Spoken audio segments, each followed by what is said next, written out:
Hey everybody, it's me. And no, I have not been showing up on videos like I said I was going to do at the first of the year, so shame on me, and I'm going to start trying to do better with that. But I just wanted to come to you today and share with you the new adventures in my life that have happened since I talked to y'all last. So, last weekend we had leadership convention in the sunny state of California for my side business of chocolate tour, and oh my God, what a blast I had, and the information and just all the great things that are coming. And you know what's awesome? We're going into Canada. That is going to be amazing. So if you know some Canada peeps, or if you are a Canada peep and you would like to get some information about this fabulous business, it is going to be life-changing for you, and you will just enjoy the journey. It has been amazing. Y'all see this? Look, I still have my Christmas tree up. Is that not goofy? What? I need to get my act together. But anyway, I like my little snowman, and it is cold outside, so he can hang out a little bit. It's okay. But anyhow, I just wanted to let y'all know that I joined this business that I do.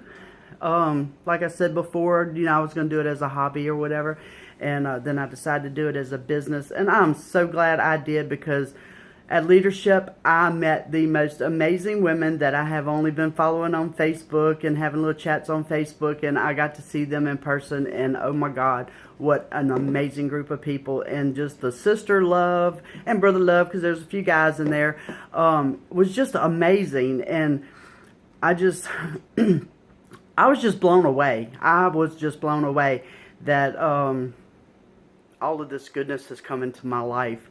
And I am so thankful that I followed my heart, or in that tug that kept bringing me into the booth that I went into to start this business with chocolate tour.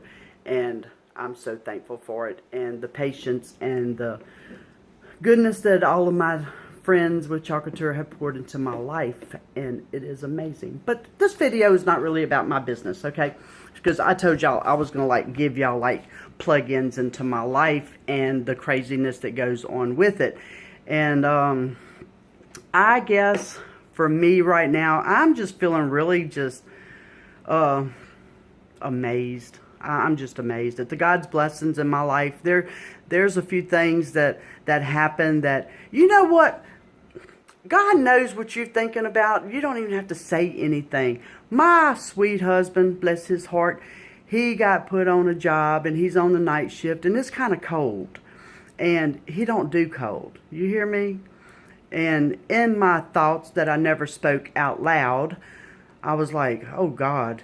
The first time he goes out there and it's like 17 degrees with the wind chill factor, he's going to be coming home in the middle of the night, and he'd be like, nope, I'm not doing that, because I don't do cold. He cannot stand the cold. And so anyway, he wound up getting put in a, he's operating a forklift on this job, and he wound up getting put in another area from where he actually started that first night.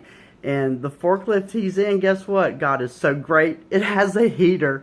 So I don't fear the man coming home in the middle of the night with no J-O-B, because he can't deal with the cold. You know what I mean? God took care of me, and I didn't even say anything, you know? He knows the desires of our hearts, and he knows our concerns. And I'm just kind of really blown away that God, he loves me that much, you know, that he just kind of took care of me without me even having to ask. You know how we do that for our kids, right? We take care of them. They don't have to ask for stuff, the needs, you know.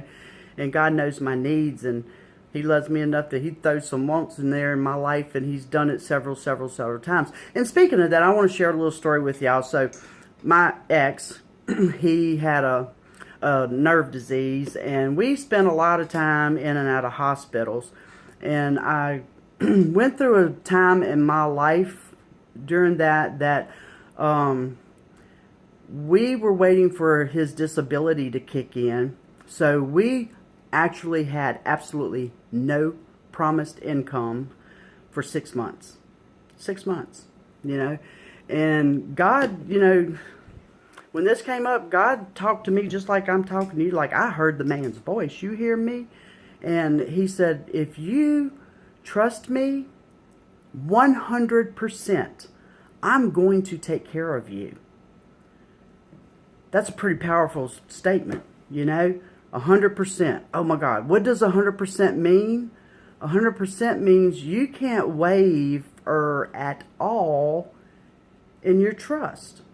I had to trust God 100%, not 99.9, not 50%, not anything like 100%. That's a lot.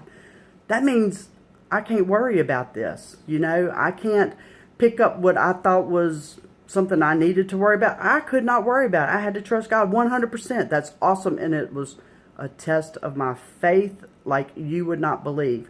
But you know what? It was easy because God had already put people in my life that were going to influence me and touch my heart in a way that was just so amazing. We had just moved into a rent house, and the rent house belonged to an elderly man that I loved with all my heart. He was the sweetest, most precious soul that I have ever met. And this sweet man, he came to my house the first time I met him, because we actually went through his kids to rent the house because the property was all together. And so anyway, I was outside. Dwayne was in the hospital. Oops, I didn't mean to say his name. But anyway, my ex was in the hospital. And I was out mowing the yard. And here comes this elderly man, which I had never met. And he's the man that owned the house. And I turned the mower off, and he said, hey, I came to change out the fluorescent lights that were in the kitchen. He said, is your husband home? And I said, no, sir. I said, he's in the hospital. I said, I'm out here mowing the yard. I said, you're more than welcome to go in and change the lights, you know, do whatever you need to do. And that man would not go in my house, his house, without my husband being there, even though I wasn't in there. And I had so much respect for him. And he was just the sweetest. He would come over, and we had just the most amazing chats. But we were also involved in a church, and I was visiting with my ex at the hospital one day, and the Sunday school teacher for our adult class was there when I got there, and we just kind of did some little small talk stuff, you know, in the room and stuff. And he said, hey, if you don't mind, could you step out in the hall? I need to talk to you. So he came out in the hallway, and he said, look, he said, is there anything that you need? You know, you or the kids, you know, do y'all need food? Do y'all need anything? And I looked at him because God had already given me instruction. You know, I had to trust God, okay? And so he asked me that question, and I looked him in his eyes, and I said, no, I don't need anything. He said, surely, you know, do you need help around the house with the yard or anything? You know, what do you need? I said, you know what? God knows what I need. And if it is a true need, God's going to impress it on somebody's heart to meet that need. I said, I am not going to tell you what I think I need. And that man stood there with his mouth wide open, you know, and he's like, I have never in my life had anybody respond like that. He said, usually if I say, do you need something, I get a list, you know. He said, I have never ever had anybody tell me that God was going to supply the needs. And I never, ever in that time voiced a need that I thought that was important or that I thought I needed. I never told anybody. My sweet mama, she got so upset with me because when she found out later, you know, that we had no income and that I was walking this thing out in faith, I didn't tell anybody about it. You know, I just did what God told me to do. And she kind of got upset, and she was like, why you didn't tell me? I said, because it wasn't my place to tell you. So anyway, amazing things happened during that 6 months. This sweet man that we were living in his house, he did not require us to pay, because we told him what happened, and he said, hey, don't worry about the rent right now. He said, you have enough to worry about. He said, and I told him, I said, when we get the disability, because it will be retroed back, you know, to the 6 months, we will pay you everything we owe you in your rent whenever we get that. And when that day came, we had a check for like $4,000 for this man, you know, to bring to him to pay our rent, because that's what we told him we were going to do. So we drove over to his house and tried our best to give that man that check, and he would not take it. And so I'm like, hey, I'm going to give this to his wife. Women don't turn down money. Hello, $4,000, that's a lot of money, you know. And I tried to hand it to his wife, and she's like, no. If Clarence said no, it's no, and I'm not going to take it. And I said, Mr. Clarence, we had a deal, you know. I said, and this is real important for us to fulfill that deal. And he said, you came here to do what you said you were going to do. And he said, I'm telling you, I don't want it, because you're not going to take God's blessings away from me. And he refused to take that money. But during that time, you know, here the Christmas holidays were coming up and all of this. And Mr. Clarence came by my house, and he was like, you know, we had our nice little chats that we always had. He was so full of wisdom, and I just loved him. I adored that man. And anyway, he was like, hey, I have a question for you, and I want you to be honest with me. I said, okay. And he said, what are you going to do about Christmas? I said, what do you mean, what am I going to do about Christmas? He said, do you have money, you know, to get your kids toys or, you know, what they want for Christmas, you know? How are you going to do that? And I'm like, I really don't know. And I said, God's going to take care of it. I said, Mr. Clarence, I said, God has been supplying our needs, you know? I said, and every now and then he threw some wants in there. I said, so I'm not worried about Christmas. I'm not going to go around and ask anybody for anything. I do not even let my situation be known to people. I mean, even the people that are closest to me, you know, my immediate family, my mom, my dad, and all these people, nobody knew, you know, and I didn't. Thanksgiving came, we had people brought boxes of food to our house to prepare a Thanksgiving meal with. We had more food than we could even eat. You hear me? And when Christmas came, there were people that came to my door with toys for my kids. And it was amazing. Sorry, having a vape moment here. Okay, so anyway, get my act together. It was amazing. So, you know, God does take care of us, and he will supply our needs. And, you know, we have to step out in that faith thing, and we have to learn to trust him.